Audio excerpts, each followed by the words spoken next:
Maine schools right now are at a risk of losing federal money because of the way student learning is being assessed. About a week ago, the U.S. Department of Education sent a letter to Maine DOE Commissioner Pender Makin saying the Department of Education has not met requirements for the last 2 school years. The letter outlines a list of things that need to be done for the state to keep its funding.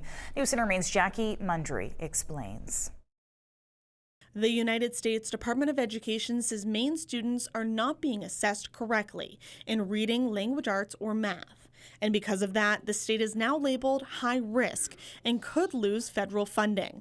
The U.S. Department of Education is threatening to withhold 25% of a grant the state currently gets for low achieving and low income students. That's more than $117,000 Maine could lose out on. In a statement from the U.S. Department of Education, it says Maine reported assessment results that fundamentally fail to meet requirements for the last 2 school years. Specifically, the state did not appropriately set and align criteria-referenced achievement standards on their assessments that would indicate to parents when students were exceeding, meeting, or below the state's content standards.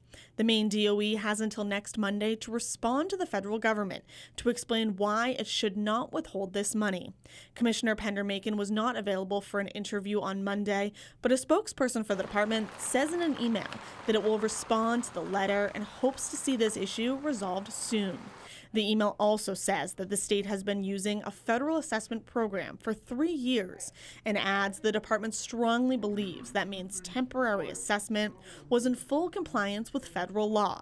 And according to its assessment, almost 84% of students are at or above where they should be. Not only does the state have to respond next week to keep its funding, but it has to prove by the end of the year that it's back on track with federal assessment standards. Jackie Mundry, News Center, Maine.